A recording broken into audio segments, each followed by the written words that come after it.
The bus ride north felt longer than it should have. The roads narrowed after the last proper town, the pavement breaking into patched asphalt and dark stretches that looked newly repaved but already cracked. Trees pressed in close, bare and wet, their branches shining under the bus headlights. I had been holding my bag on my lap for the last hour, knuckles tight, as if someone might try to take it even though I was the only passenger left. The driver never looked back at me again after the sun went down. When the bus finally slowed, it did so without warning. No announcement, no sign posted by the road. Just the hiss of brakes and the engine idling in a way that suggested this was the end of the line whether anyone liked it or not. The doors folded open and cold air rushed in. I stood and waited for the driver to get up and open the luggage compartment, but he did not move. I had to clear my throat to make him notice me. He did not turn around. He reached down, pulled the lever, and the compartment door opened with a dull clank. My bag sat there alone. I stepped off the bus at 9:40 p.m. by my watch. The road was empty in both directions. Across the street sat a diner with boarded windows and a sign painted by hand that said "Welcome back." The paint had run in places, streaked downward by rain. The words looked old, but the sign itself was new, hung straight, the nails still clean. I stood there for a second, expecting the bus to pull away. It did not. The engine stayed running. I felt the driver watching me through the mirror. I did not look back. When I finally picked up my bag and took a few steps toward the diner, the bus doors closed and the vehicle pulled off, its taillights shrinking until they vanished around a bend. The air smelled like soaked leaves, old wood, and diesel fuel. It was quiet in a way that made small sounds feel exposed. My shoes scraped on gravel. Somewhere nearby, water dripped from a gutter. I checked my phone out of habit. No signal. Not even a bar. Calder was laid out in a simple grid, streets intersecting at right angles like a place designed quickly and never updated. Every house I passed had its porch light on. Yellow bulbs glowed behind thin curtains. I saw shadows shift once or twice, the faint movement of someone stepping back from a window. No doors opened. No cars passed. Dogs barked from different directions, sharp and sudden, then stopped at the same moment, as if cut off by a switch. The motel sat at the far end of town near the tree line, a low building with peeling paint and a flickering sign that read Calder Pines. The office door was unlocked. Inside, the air smelled of cleaning solution and damp carpet. A bell sat on the counter, but I did not ring it. A room key lay on the desk already, attached to a plastic tag. My name was written on masking tape wrapped around it, the letters neat and careful. I had not called ahead that day. I had only emailed the school district once, a week earlier, and received a short reply with interview details for the next morning. I took the key and signed the register. My name and date were already written on the line. The handwriting matched the tape. I added my signature beneath it, the pen leaving a faint scratch in the paper. The clerk never appeared. My room was at the back, facing the woods. The lock turned easily. Inside, the room looked clean but old, everything slightly worn down. The bedspread smelled faintly of bleach. The window faced a stand of trees, so close it felt like they were leaning in. I set my bag down and sat on the edge of the bed. My ears rang with the absence of sound. I showered quickly, the water lukewarm and uneven. When I stepped out, I noticed the television had been turned on. The volume was low, just enough to hear voices without making out words. I was certain I had not touched it. I turned it off and unplugged it. The room felt smaller after that. At 11 p.m., a knock came at the door. It was light, careful, like someone testing whether I was asleep. I did not move. The knock came again, followed by the soft scrape of paper against carpet. Something slid under the door. I waited until the footsteps moved away, slow and measured, then stood and picked it up. It was a single sheet torn from a notebook. The message was written in block letters with a dull pencil.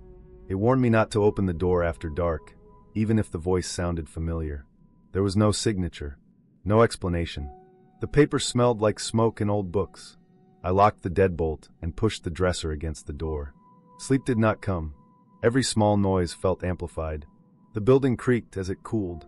Wind brushed the trees outside the window, their branches ticking against the glass.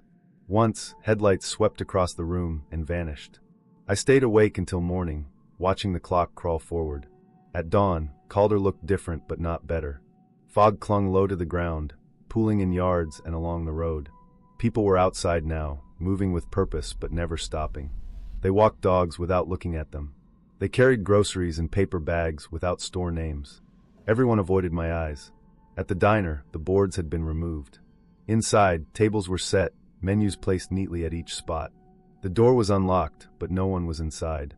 Coffee sat in a pot behind the counter, still warm. I walked to the school for my interview. The building was solid brick, well maintained, the flag raised. The principal greeted me without smiling and led me through empty halls. Classrooms were spotless. Bulletin boards displayed student work dated years earlier. During the interview, questions were asked and answered, all routine, all polite. No one mentioned my arrival time. No one asked where I had stayed. When it ended, I was told I would hear back soon. I decided to leave Calder that afternoon. The bus schedule posted outside the motel listed one departure. The last bus, 9:40 p.m. I spent the day packing and waiting, sitting on the edge of the bed with my coat on. Around sunset, someone slipped another note under the door. This one thanked me for coming back and reminded me not to miss the bus. At 9:30 p.m., I stood by the road with my bag. The diner lights were on again. Houses glowed. Curtains shifted. The bus arrived exactly on time. The driver opened the doors and nodded once. As I stepped on, I glanced back at the town. People stood in their yards now, still and silent, watching. The bus pulled away. As Calder disappeared behind the trees, I understood what the sign had meant. People did not come here to arrive. They came here to return something. I had been offered a job because the town needed a body, not a teacher. Someone to sit in a room. Someone to be seen. Someone to leave so the pattern could continue. When the bus reached the highway, my phone buzzed. A single bar of service appeared. An email came through from the school district, thanking me for my time and wishing me luck elsewhere. I did not reply. I never went back to Calder. I never put it on my resume. Some places do not want to be remembered. They only want to be passed through, one person at a time, always on the last bus.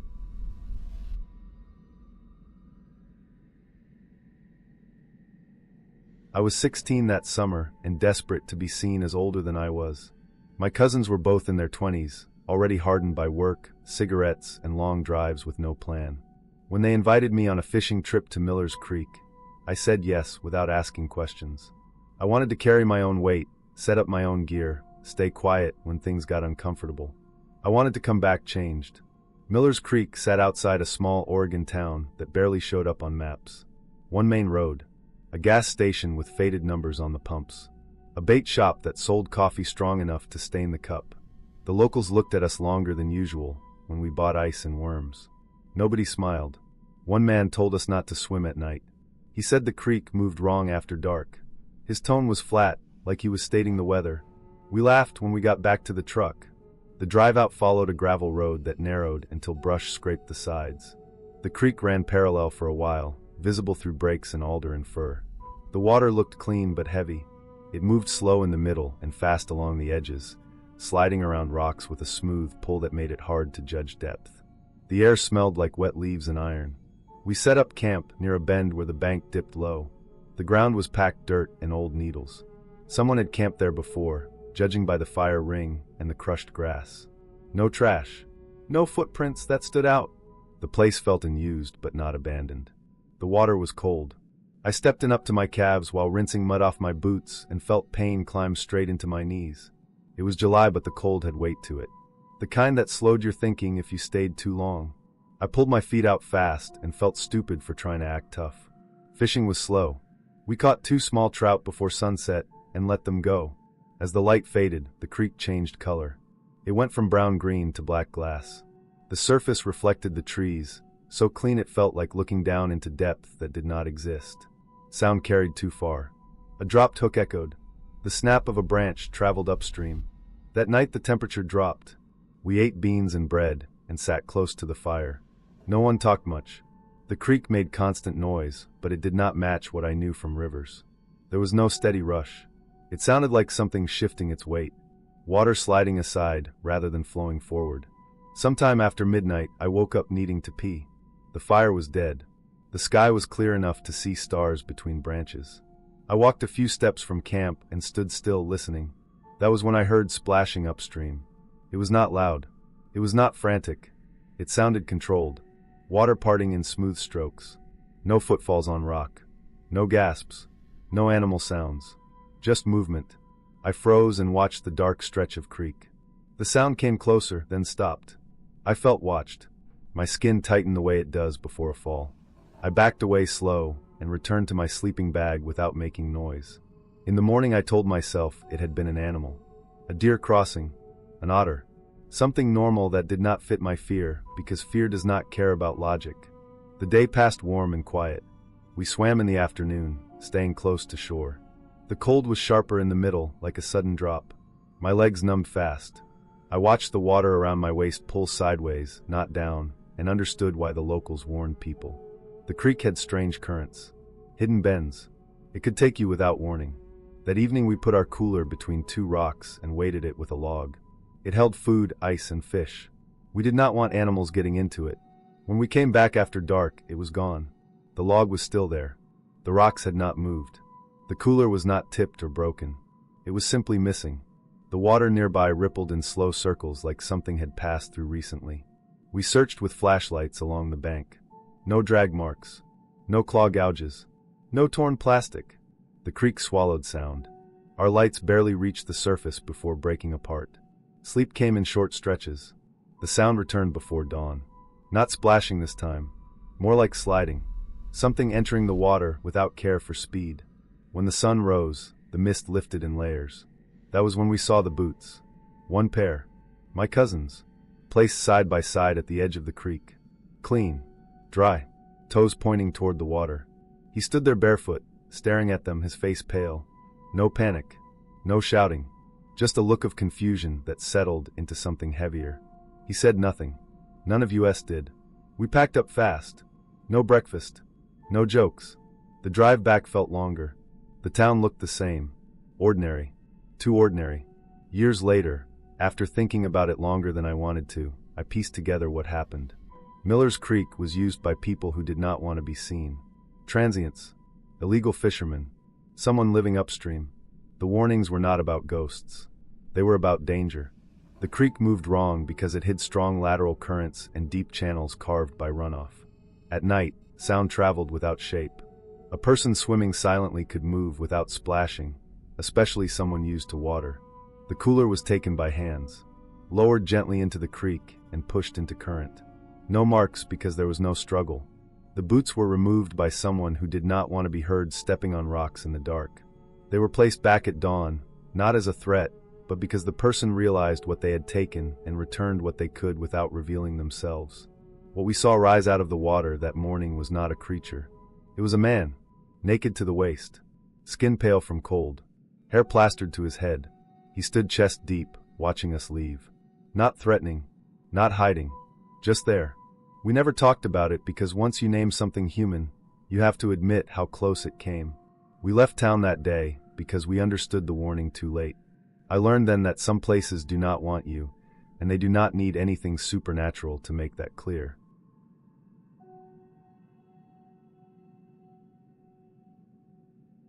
I arrived in early April, when the river was already swollen and brown, pushing against its banks with slow force. The town sat low, tucked into a bend where the water widened and lost speed. From a distance it looked ordinary. Grain silos, a water tower with peeling paint.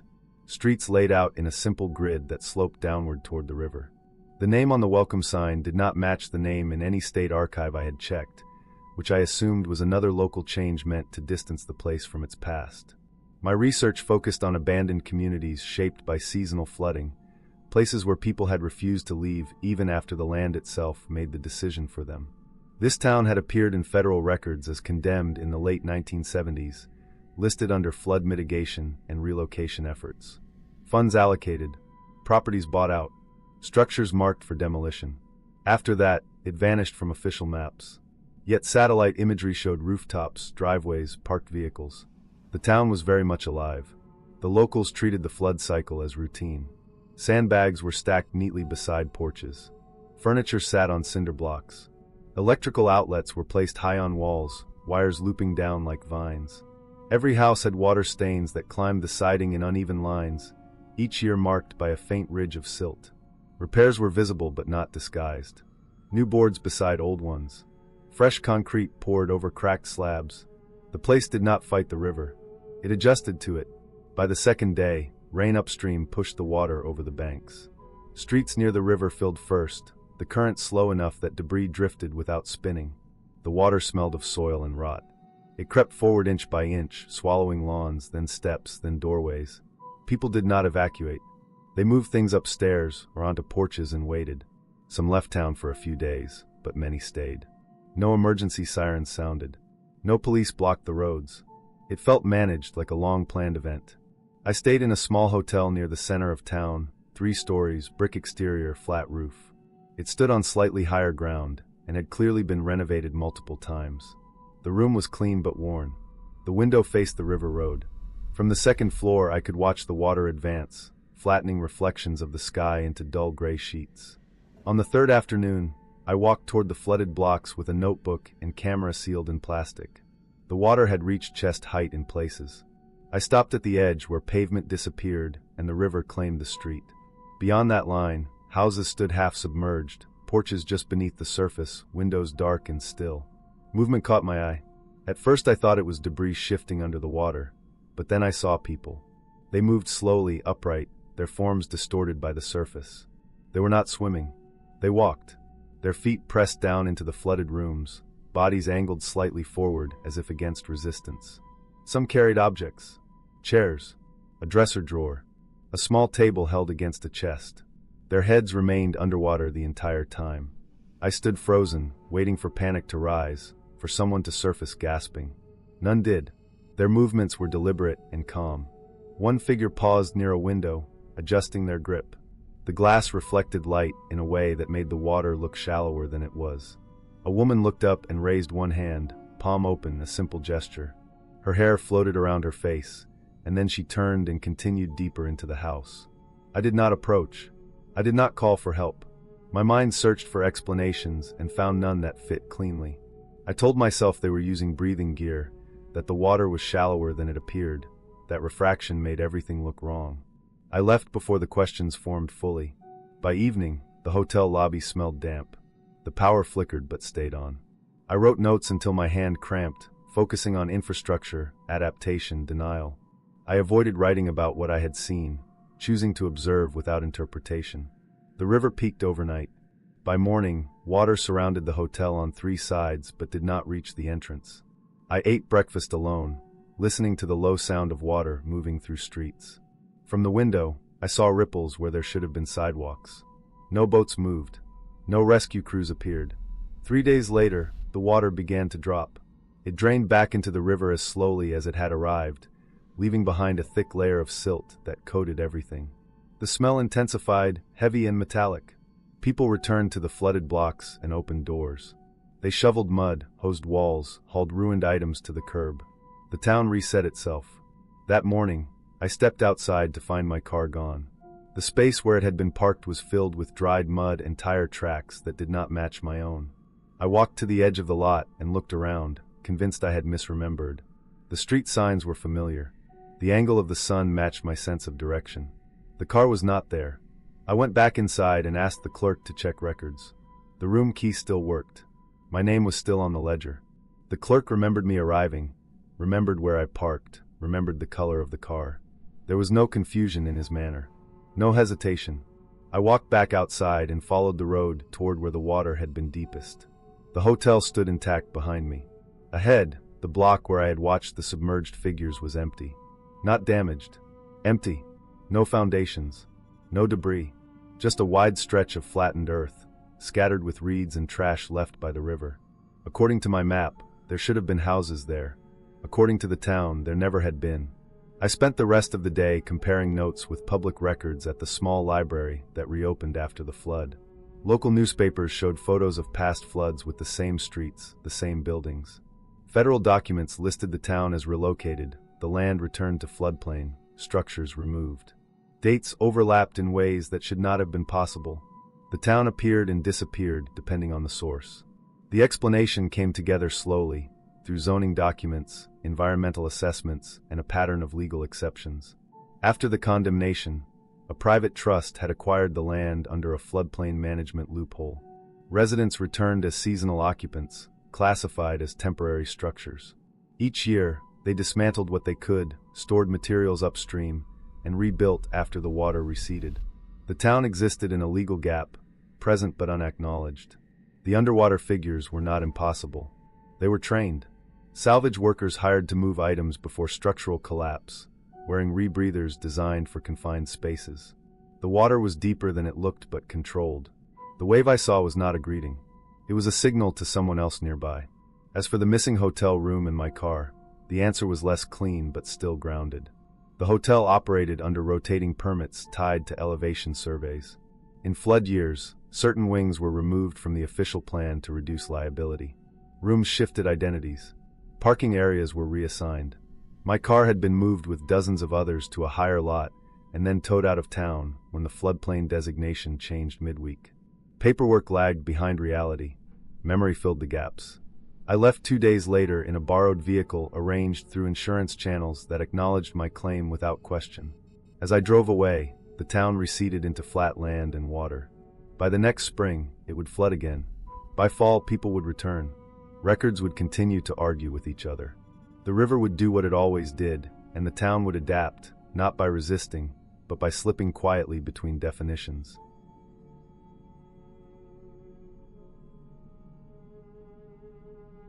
I went there in February because the price made no sense. I had flipped houses before, in places where the numbers were tight and the risks were known. This one sat far outside the usual math. A large 2-story home on a quiet street, solid foundation, no fire damage, no flood record, no liens. Cash only. No inspection. The bank wanted it gone. That alone should have slowed me down. Instead, it pulled me in.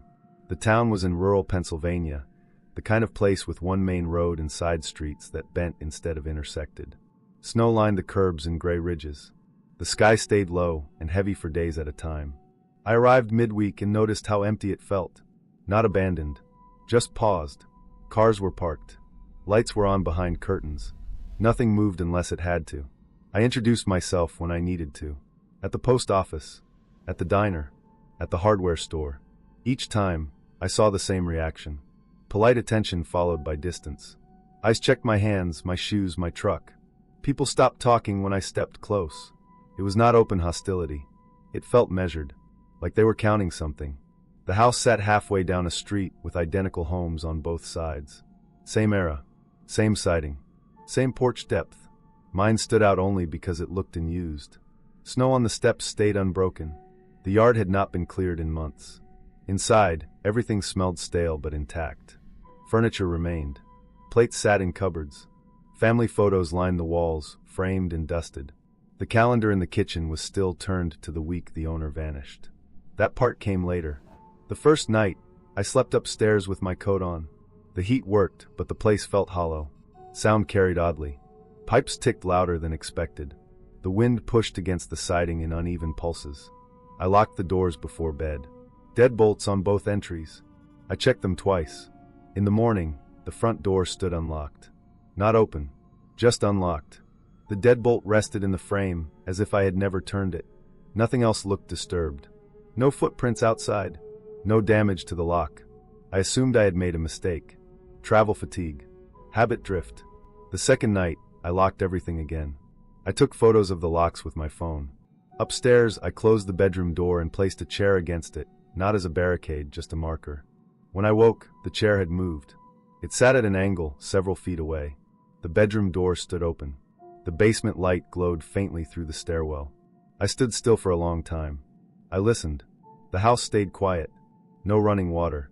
No footsteps. The air felt cold but not fresh. I walked the room slowly. Every door I checked was unlocked. The basement held no sign of anyone. No footprints in the dust. No tools missing. The light switch had been flipped cleanly. No smudges. That morning, I noticed people standing across the street. 3 figures near a pickup. They leaned against the hood and watched the house. Not me. The house. When I stepped onto the porch, they looked away and returned to what they were doing. When I left for town, they were gone. The hardware store refused to sell me locks. The shelves held them. I saw the stock. The clerk did not argue. He simply said they were not available and turned his back. I left with screws and would fill her instead. At the diner, I ate alone. People sat 2 booths away and spoke quietly. No one looked at me directly for more than a second. Each night, something shifted. A chair rotated. A door opened. The basement light returned. Always small changes. Always clean. No mess. No sign of struggle. I began marking positions with tape. I documented everything. Times. Angles. Distances. The patterns made no sense. There was no forced entry. No noise. No smell. No missing items. I installed a camera in the living room using my own equipment. Battery powered. Motion activated. The next morning, it sat on the floor with the battery removed. The casing showed no damage. The screws were intact. The battery lay beside it, clean and dry. I slept less. I stayed inside during the day, working on minor repairs. I avoided town. When I did go out, people watched me from windows. Not all at once. One at a time. A curtain would shift. A head would turn away. No one approached. I found the paperwork in a drawer beneath the stairs. Old mail. Bank statements. Utility bills. The previous owner lived alone. Middle-aged. No criminal record. No debts. The last utility usage showed normal patterns until one night when everything stopped. Power remained on. Water use dropped to 0. Heat stayed steady. A police report lay folded inside a manila envelope. Missing person. No signs of struggle. No evidence of exit. The date matched the calendar on the wall. Dinner had been prepared. Food left on the table. The stove turned off. The chair pulled back as if someone stood up and never returned. The neighbors did not hide it when I asked about the owner. They simply did not answer. Their faces stayed calm. Their posture relaxed. No anger. No fear. Just certainty. One of them placed a hand on the fence and looked at the house as if it were occupied. The night stretched. The watchers across the street returned. Different people. Same posture. Same distance. They never crossed the road. They never pointed. They waited.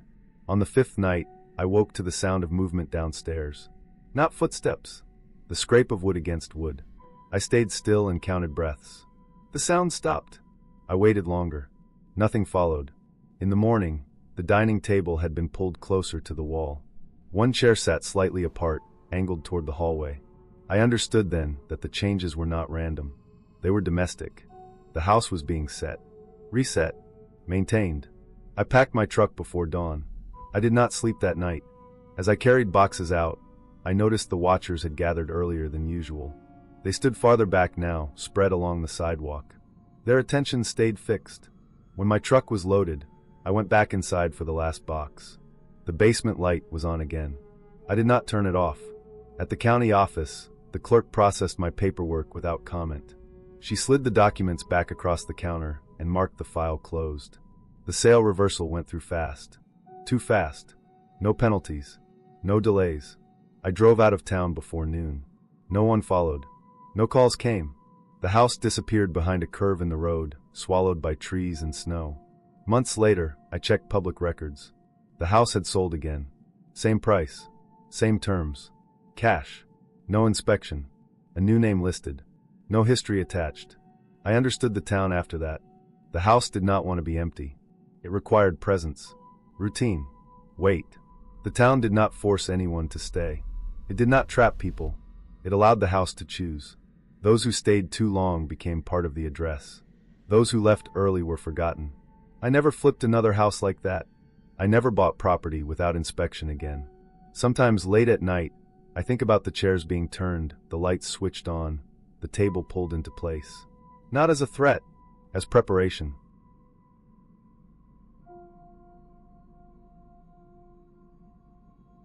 The night we stopped there started as a mistake stacked on top of other small mistakes. I was driving cross-state in December because flights were too expensive and I trusted my car more than I should have. The storm had been building since sunset, steady snow at first, then thick sheets that erased the road faster than my headlights could cut through it. My friend was half asleep in the passenger seat, boots on the dash, jacket pulled up to his chin. The heater struggled. The windshield wipers clicked like a metronome counting down something I did not understand yet. At 2:17 in the morning the car shuddered. Not a dramatic breakdown. Just a dull loss of power, like the engine decided to stop trying. The dashboard lit up with warnings that meant nothing useful in the moment. I eased onto the shoulder, tires crunching into deep snow, and killed the engine before it could die on its own. The silence after was heavy. Snow hissed against the hood. Wind rocked the car. I tried the ignition again. It turned slow, then stopped. We were in the middle of nowhere. No cell service. No lights behind us. No sign for miles that I could remember passing. I sat there longer than I should have, hands on the wheel, breathing fog into the cold air, trying to decide whether to wait out the storm or start walking. That was when I noticed the glow ahead. A low band of light, yellow and red, steady through the snow. The town was not on my memory of the map. I would have remembered a town that close to the highway. It appeared all at once as we rolled downhill, pushed by gravity more than the engine. A gas station sat right off the road with pumps cleared of snow. The price sign was lit. The numbers looked old. Across from it, a diner with every light on. Next to that, a one-story motel with a vacancy sign glowing red, not flickering, not dim. The buildings were close together, neat, like a model town set down in the dark. The storm faded as we coasted in. The wind dropped first. Then the snow thinned until it stopped entirely. The air felt still, sealed. Sound carried too clearly. The crunch of tires on gravel sounded sharp.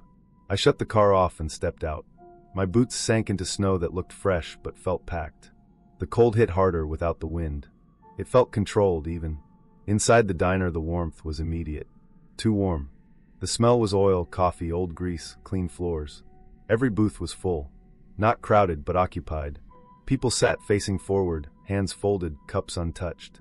When we walked in, every head turned at once. No staggered movement. No delayed reactions. Just a single shift, like something practiced. There were no menus on the tables. No signs on the walls, except a calendar behind the counter turned to December. The date was wrong. I remember that clearly, because I checked my phone later. The day on the calendar did not exist that year. The waitress stood behind the counter, already watching us. She did not write anything down.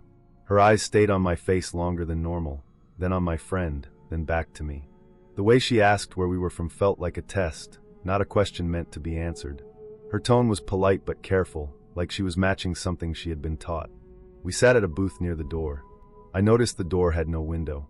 Thick wood, heavy hinges, a deadbolt slid halfway, closed even though the place was open. I noticed the floor was dry, no melted snow, no footprints except ours. I noticed nobody else was eating. Cups stayed full. Plates were empty. Silverware untouched. The food arrived without us asking for anything. 2 plates, hot enough to steam.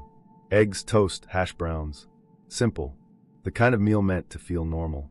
I ate because I was cold and hungry, and because refusing felt wrong. It tasted fine. Not great. Not bad. Just correct. Time stretched. The clock above the counter ticked too loud. I checked my watch. It had stopped. My phone showed no service, and the time would not update. Outside the windows the town sat under clean light. No snow falling.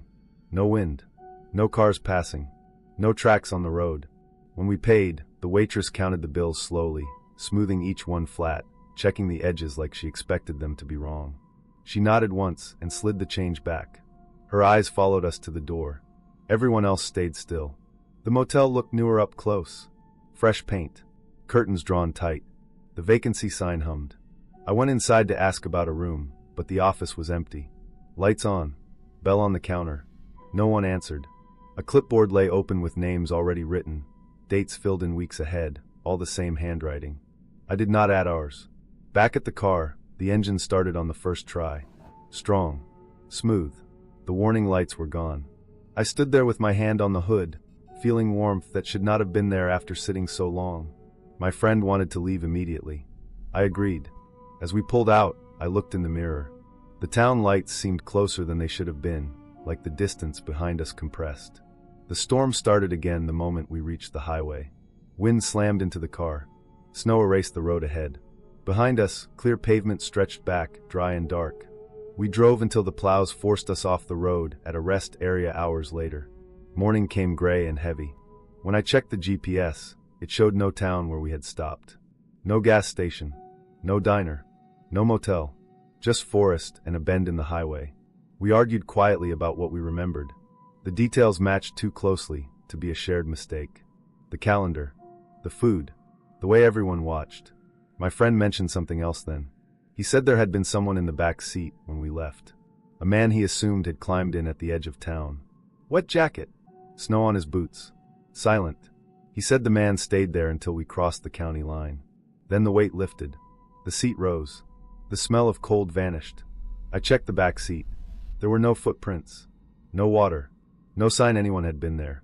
But the seatbelt was buckled. Later that day, after the storm cleared, I found a state archive website at a library.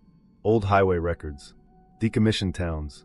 Places abandoned after floods, fires, economic collapse. One name matched the stretch of road. A town closed in the late 80s after a factory accident and a series of winter deaths. The report said the town was dismantled. Buildings removed. Foundations buried. The highway rerouted slightly. Officially, nothing remained. The accident involved carbon monoxide, faulty heaters, a diner, a motel, people trapped during a storm when the road closed faster than expected. The report listed times of death clustered around 2 in the morning. I printed the page and folded it into my pocket. I never told anyone else the full story. I avoid winter drives now. When storms hit, I pull over early. I do not trust lights that appear too suddenly. I do not stop in towns that feel too ready for me.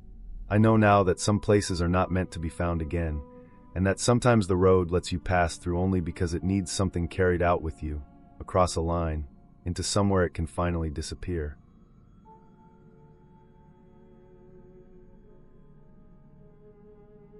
I answered the babysitting ad because I needed cash fast and did not want to deal with paperwork or interviews. It was taped to a corkboard near the exit of the grocery store, printed on plain white paper, black ink, no tear-off tabs. Just a phone number and a line that said 1 evening only, cash paid that night. That alone should have made me pause, but November had already eaten most of my savings. Rent was due. I copied the number into my phone and called from my car. The house was on the edge of town, not fully rural but far enough that the streetlights were spaced wide apart. It sat in a development that had been built 10 or 15 years earlier and never fully filled in. Identical houses, different shades of siding, long driveways, small yards with no fences. The air smelled like wet leaves and cold soil. The sky was low and gray even though it was already dark. The house itself looked normal from the outside. 2 stories. White siding. No lights on upstairs. 1 porch light by the door. The driveway was empty. When I stepped inside, the first thing I noticed was the smell. Not bad, not strong. Just clean. Not the kind of clean that comes from regular living, but the kind that comes from scrubbing everything until nothing remains. No cooking smells. No pet smells. No hint that anyone spent time there beyond what was required. Every surface was spotless. The floors had no scuffs. The walls were bare. No photos. No artwork. No calendars. The furniture looked unused, arranged like a display. The couch cushions were firm and square. The coffee table had no scratches. The kitchen counters were empty, except for a bowl of apples that looked fake until I picked one up and felt the weight. I was told the child was already asleep and did not need anything. The nursery was upstairs. I was told not to go up there. I was told the child was very quiet and might move around in the crib, but that was normal. I was told to stay downstairs, watch television, and lock the door after they left. I was told they would be back before morning. I did not see the child. I did not see anything that clearly belonged to a child. No toys in the living room. No shoes by the door. No fingerprints on the glass. There was a baby monitor on the kitchen counter, already turned on. The screen showed a crib. The crib was empty. The mattress was bare. No blanket. No stuffed animal. No movement. The camera angle was fixed, pointed straight down. Once I was alone, the house felt larger. The silence pressed in from every direction. Even the refrigerator made no sound. I sat on the couch and turned on the television just to fill the space. The volume stayed low. The sound felt wrong in the room, like noise was not meant to exist there. The first sound from upstairs came less than 20 minutes later. It was a footstep. Slow. Heavy. Not the quick thump of a child shifting in a crib. It sounded like someone walking back and forth across a floor. 1 step. Pause. Another step. Always the same distance. Always the same rhythm. It stayed above me, directly over the living room. I told myself it was old construction. Pipes. Heating. The house did not have radiators. The vents were silent. The sound continued. Back and forth. Back and forth. It never changed pace. I checked the baby monitor again. The crib was still empty. The image was clear. The timestamp in the corner moved forward second by second. Nothing else moved. The footsteps stopped for a few minutes. Then they started again. Closer together this time. The pacing sounded tighter, like the distance between steps had shortened. My shoulders stayed tense. I sat upright on the couch without realizing it. I picked up my phone and checked the time. Still early. I did not message anyone. I did not want to seem unprofessional. I did not want to lose the money. Another reminder came through on my phone. A short message telling me not to go upstairs no matter what I heard. The timing made my stomach tighten. I had not told anyone about the sounds. The message arrived as if it had been scheduled. The pacing continued for over an hour. It never came closer to the stairs. It never moved away. It stayed contained in that one strip of space above the living room. I learned the pattern without meaning to. For steps in one direction, pause. For steps back, pause. The pauses were always the same length. At some point the house felt colder. I pulled my jacket tighter and stood up to check the thermostat. It was set to a normal temperature. The air coming from the vents was warm. The cold was not physical. It sat under my skin. Just before midnight, the footsteps stopped. The silence after felt louder than the noise had. I waited for the sound to resume. It did not. I watched the baby monitor. The screen flickered once, then steadied. The crib was still empty. Then the image changed. At first I thought someone had picked up the camera. The angle shifted slightly, tilting toward the edge of the crib. The picture darkened as if something blocked the light. Then a face filled the screen. It was too close to be clear. Skin pressed against the lens. Pores visible. One eye fully open. The other just out of frame. The eye did not blink. The pupil was large. The sclera was red and veined. The face did not move. No breathing. No shift in focus. I dropped the monitor onto the counter. It clattered but did not break. When I picked it up again, the screen was black. The power light was still on. I pressed buttons. Nothing changed. I backed away from the kitchen and locked the front door. My hands shook. I did not look at the stairs. I did not turn my back to the hallway. I stayed where I could see every entrance. I sent a message asking when they would be home. No response. I waited 5 minutes. Then 10. Midnight passed. The house remained silent. I did not leave. I told myself the job was not over. I told myself there might be cameras. I told myself leaving would make things worse. I stayed on the couch with the lights on and my phone in my hand. Around 2 in the morning, I noticed the smell had changed. The clean scent was gone. In its place was something faint and sour, like damp fabric left too long in a washer. It seemed to come from upstairs. I did not go to investigate. Morning light came slowly through the windows. The sky turned pale. The house looked the same in daylight. Empty. Clean. Still. No car arrived. No message came. At 8, I unlocked the door and stepped outside. The air felt real again. Cold but normal. I waited another half hour. Then I left. I never received payment. The number I had called no longer worked. When I drove past the house a week later, a sign stood in the yard. For sale. Vacant. Immediate possession. The windows were dark. The porch light was gone. I looked up the address later. The house had been owned by a couple who lost custody of their child years earlier. Reports mentioned neglect, long periods of confinement, a nursery camera installed as part of a monitoring plan. The case ended when the child was removed. The parents disappeared from local records soon after. I understood then why the house was clean, why nothing personal remained, why the rules existed. The pacing I heard was not a child. It was an adult repeating a habit learned through long hours of watching a screen, walking back and forth in the same measured space, unable to stop. The face on the monitor was not a ghost. It was someone who never accepted the loss, returning to the only place they still felt in control. The house was empty, but it was not unused. The job was never about childcare. It was about having a witness.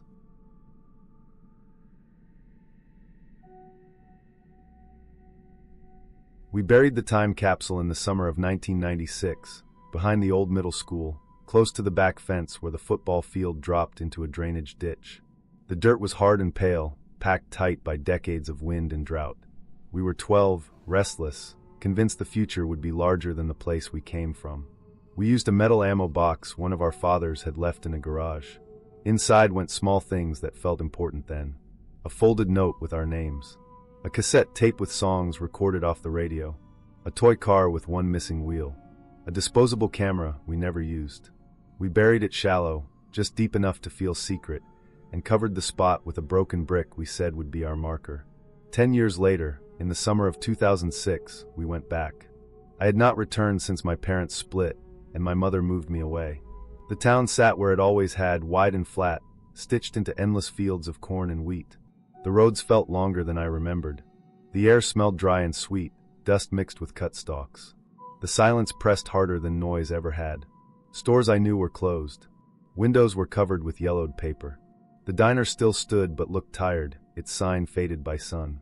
People moved slowly, as if conserving energy. The middle school sat at the edge of town, abandoned and fenced off. Boards covered most of the windows, some loose, some split. The playground equipment had rusted into the ground, swings tangled and frozen. Grass pushed through cracks in the pavement. The place felt smaller than it had in memory, but heavier. Every step stirred dust. There were 4 of us again. We parked near the back, out of sight from the road. The others had stayed closer to town over the years, visiting family, drifting in and out. I felt like a guest in my own past. None of us talked much. We moved the way people do when they share a goal, but do not know how to speak around it. We walked to the fence line, counting steps the way we used to. The broken brick was gone. The ground looked disturbed, uneven in a way that did not match years of neglect. We brought a shovel and took turns digging. The soil resisted more than it should have. After a few minutes, we hit nothing. We dug wider, then deeper. The hole grew large enough to swallow our knees. We found the capsule 50 feet away. It was buried deeper than we had placed it, almost 3 feet down.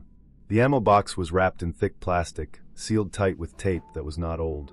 The metal looked cleaner than it should have after 10 years underground. None of us touched it at first. The distance from the original spot made no sense. The wrapping made less. We carried it back to where the car was parked and opened it there. Inside were our old things, exactly as we remembered them. The note with our names, the cassette, the toy car, the unused camera. They smelled faintly of earth, but otherwise untouched.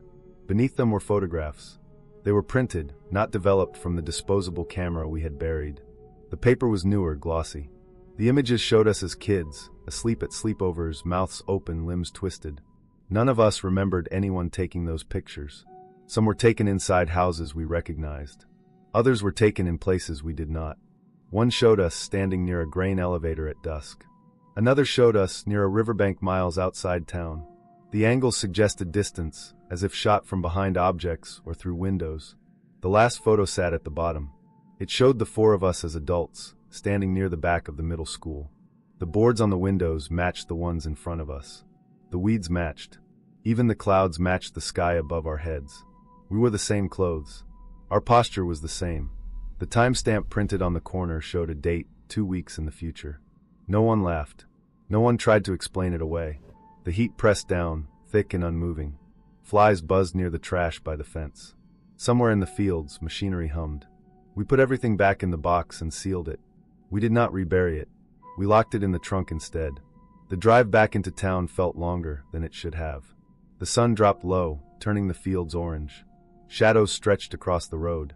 That night, one of us did not come back to the motel. His car remained parked by the school. We found it where we had left it. The doors were unlocked. The keys were gone. The driver's seat was warm, as if he had stepped away only minutes earlier. There were footprints in the dirt leading toward the fields, then none. No signs of a struggle. No blood. Nothing broken. We called the police. They searched through the night and into the next day. Dogs followed a scent to the edge of an irrigation canal and lost it. The town responded in the way small towns do. Quietly, cautiously. People watched from porches. Curtains shifted. Rumors moved faster than facts. While we waited, I could not stop thinking about the photographs, about how they could exist, about who could have taken them, about why they were buried with our things. The explanation came slowly, not as a revelation, but as pieces that refused to stay separate. The middle school had not been abandoned as early as we thought. For years after it closed, it had been used for storage. Maintenance crews came and went. One man in particular had worked there off and on since the 90s. He lived alone outside town, on land that backed up to the same fields near the school. He had grown up there, gone to that school, graduated without leaving. He had a reputation for keeping to himself. When the police searched his property, they found cameras. Old ones, new ones, film, digital cards, boxes of photographs sorted by year. Many showed town events, empty buildings, roads at night. Others showed people. Children at play. teenagers walking home, adults unaware they were being watched. They found our photos. They found copies of the ones from the capsule, and more. Photos taken over years, following us when we visited, when we stayed with relatives, when we slept. The disposable camera from our time capsule had been dug up not long after we buried it. The man had developed the film himself, then returned the box, adding his own record to it. He had moved it deeper, farther away, marking it only in his memory. The photo of us as adults was staged, taken that same afternoon, from behind a boarded window. The timestamp had been altered, a simple change in settings meant to unsettle. The plastic wrap was to protect his archive, not ours. The disappearance was not a mystery for long. The man confessed after 2 days. He had approached our friend while he was alone, offered help with something mundane, then struck him. The body was found near the canal, weighted down, hidden where the water moved slow and dark. The warmth of the car seat came from the short walk he took back toward the fields, to make it seem recent. There was no grand motive, no prophecy, no future reaching back. Just a man who had watched too long, who had blurred the line between observing and owning, who believed that recording moments gave him a place in them. The police took him away. The town returned to its quiet. The middle school remained boarded. The fields kept growing. We left the next morning. We did not take the capsule with us. The police kept it as evidence. I never asked what they did with it afterward. I have not been back since. The memory that stays with me is not the fear, or even the loss. It is the feeling of standing in that place again, older, changed, realizing that some parts of a town do not shrink with time. They sink. They wait. They hold on to what is buried, not to remember, but because letting go would mean admitting nothing new was ever going to grow there.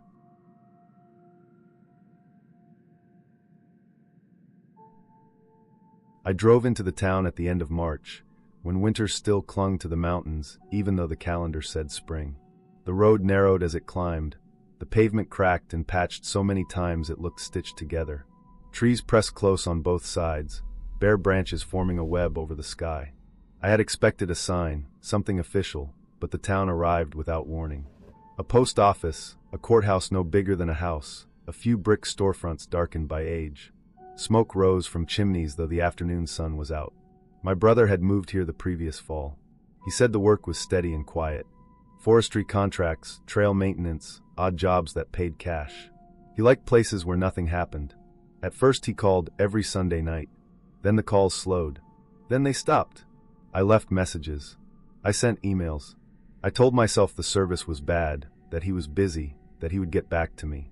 After 3 weeks of nothing, I took time off work and drove south. I parked near the courthouse and went inside to ask where I could find records or a rental address. The clerk was an older woman with gray hair pulled tight and glasses hanging on a cord. She looked at my license longer than necessary.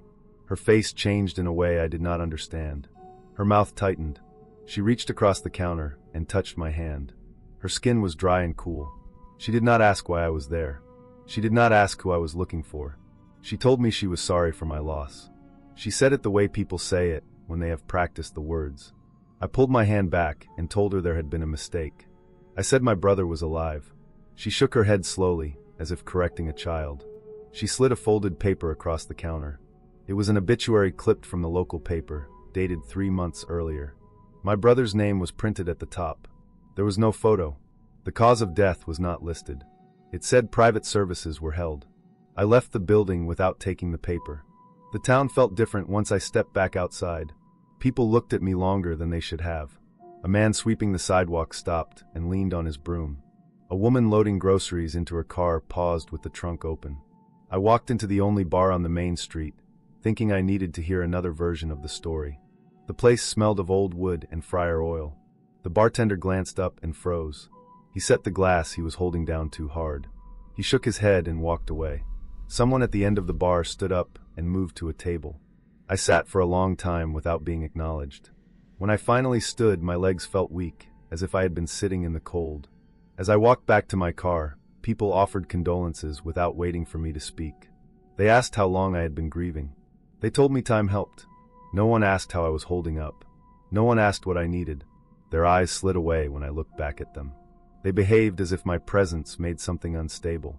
I drove to the address my brother had sent me months earlier.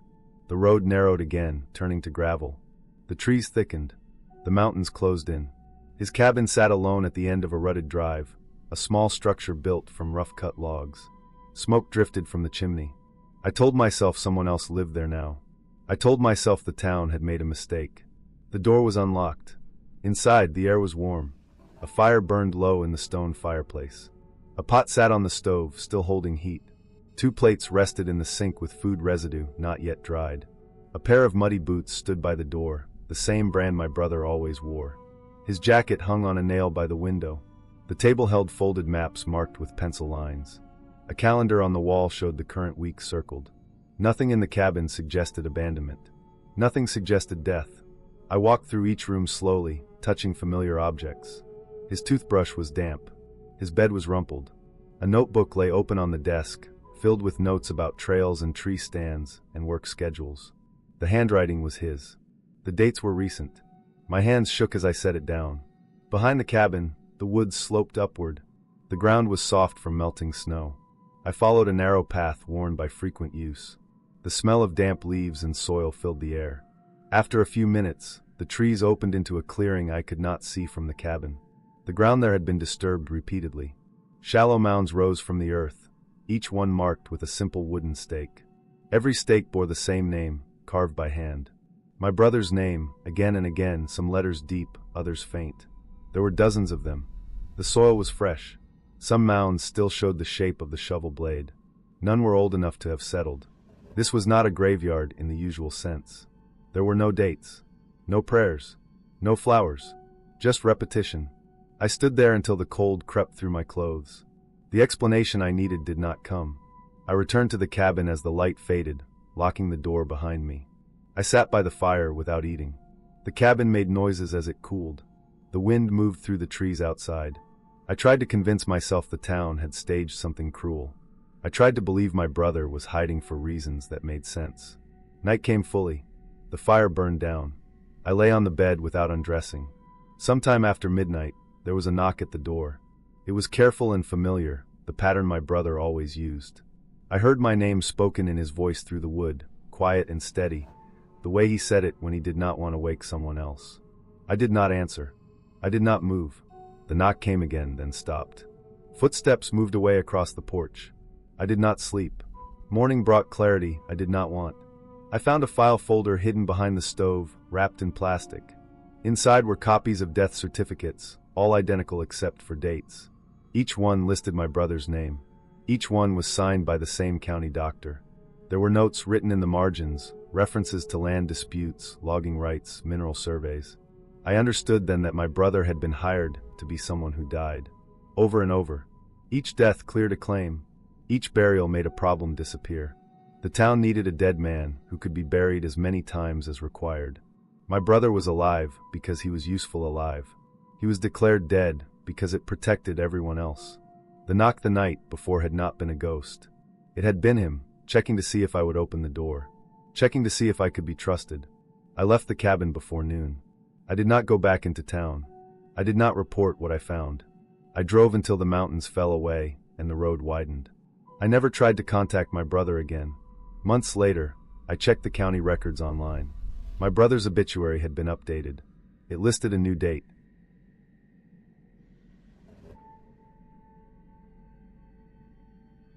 My name is Daniel R. I know that because it is printed on my driver's license, my passport, my tax records, and the email account I still use every day. I am writing this because my friends insist that none of that matters in relation to what happened in August of 2020. According to them, I was never there. That summer felt thin and strained, like the air before a storm that never arrives. COVID had turned time into something soft and unreliable.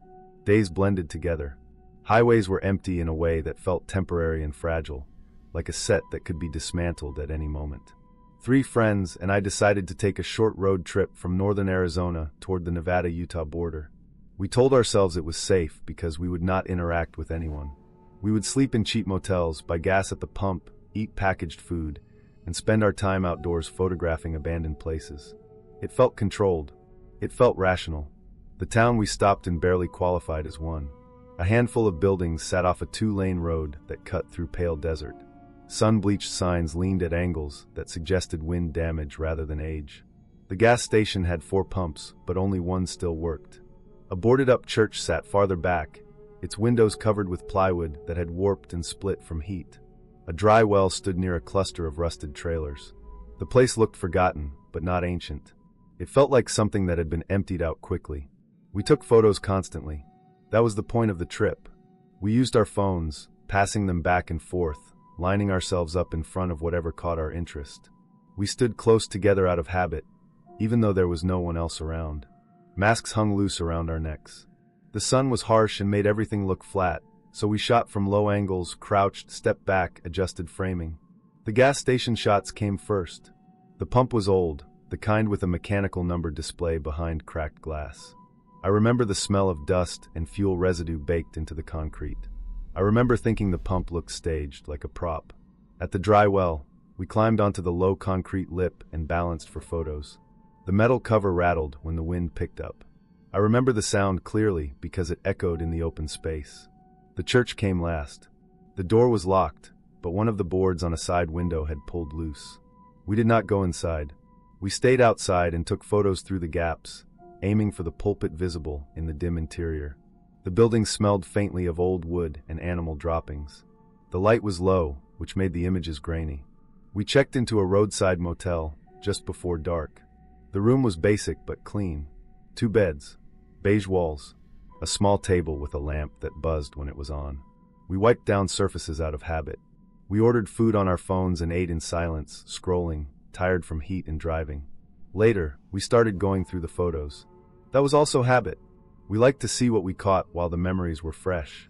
At first, nothing stood out. Then one of the photos from the gas station lingered on my screen longer than expected. There were 4 people in the frame. 3 of them were us. The 4th stood slightly behind, near the pump, leaning with one foot crossed over the other. I remember thinking it was a trick of reflection or shadow. I zoomed in. He was clear. He wore jeans and a faded shirt that looked older than modern styles. His face was sharp, his posture relaxed. He was not blurred. I swiped to the next photo. The dry well shot showed the same man standing farther back, near the trailers. His clothes were different. He wore a light jacket and darker pants, the kind you might see in older photos from the 80s. He faced the camera, but did not smile. His hands were in his pockets. His stance looked practiced, like someone used to being photographed. The church image made my stomach tighten. The man stood inside, behind the pulpit. He wore a dark suit that looked out of place in the heat. The image quality was poor, but his outline was unmistakable. He faced forward. He was centered, like the camera had been meant for him. I checked the metadata. All the photos were taken within minutes of each other. Same phone, same settings. I scrolled through more. In each image, he appeared somewhere in the background. Sometimes near, sometimes far, always placed with intention. The last photo was taken outside the motel. We stood in front of the door, the neon sign glowing above us. The man stood behind me, close enough that I could see details in his face. He smiled. His eyes were fixed on the lens. He wore a modern jacket, clean, zipped to the collar. He looked current. He looked present. I felt a wave of heat that had nothing to do with the desert. I checked the other phones. The same images appeared there. Same man. Same progression. I deleted the photos on my phone. Then on the others. I cleared the recently deleted folder. I told myself it was stress, lack of sleep, pattern seeking. COVID had made everyone strange. I went to bed and slept hard. In the morning, the town looked ordinary again. Empty. Quiet. We left without stopping. The drive home passed without incident. Over the next few weeks, I noticed small gaps in my memory of the trip. The kind that feel normal until you try to fill them. The photos were gone, so there was nothing to anchor the details. When I brought it up later, the response was confusion. They did not remember the town. They did not remember stopping near the border. They remembered a different trip, months earlier, to a different place. They remembered taking photos, but not with me. They said they went as a group of 3. They said I was not there. I laughed at first. I assumed it was a joke taken too far. Then I asked for their photos. They showed me images from a trip that did look familiar, but I was not in any of them. Not cropped out, not obscured. I simply was not there. I checked my calendar. The days of the trip were empty. No notes. No reminders. My credit card statement showed no motel charge. No gas purchase. No food order. My phone location history showed nothing unusual. It placed me at home the entire week. That should have been impossible. I remembered the heat, the smell of dust, the buzzing lamp, the man in the photos, the smile. I started to doubt my own recall. Memory is not reliable. Stress alters perception. Isolation reshapes experience. I read about false memories, about how easily the brain fills gaps. I told myself I had merged stories from different trips. I told myself the photos never existed. Then I found an image cached in an old backup folder on my laptop. A thumbnail that had escaped deletion. The motel photo. I was not in it. 3 of my friends stood in front of the door. Behind them stood the man. He smiled at the camera. His jacket was modern. His posture casual. He stood where I should have been. The explanation that finally made sense came slowly, through uncomfortable research and quiet observation. During the early months of the pandemic, several small towns along that border were used as temporary housing for transient workers and displaced individuals. Record keeping was inconsistent. People moved in and out without documentation. Mental health services were strained. I had been exhausted, isolated, and dealing with untreated anxiety. It is possible to insert yourself into a narrative you observed rather than lived. It is possible to believe you were present when you were only involved indirectly. The man in the photos was real. He was a local who drifted between abandoned spaces. He followed my friends because they were something new. He positioned himself deliberately, changing his appearance to blend with the environment, enjoying the act of being seen without being noticed. He appeared closer each time because they let him, because no one confronted him, because he understood framing and distance. I was never there. I saw the photos later, heard the stories, absorbed the details, and built myself into the memory until it felt lived. The mind fills empty space with conviction. The smile in the final photo looks directed at me because I am the one who keeps looking at it.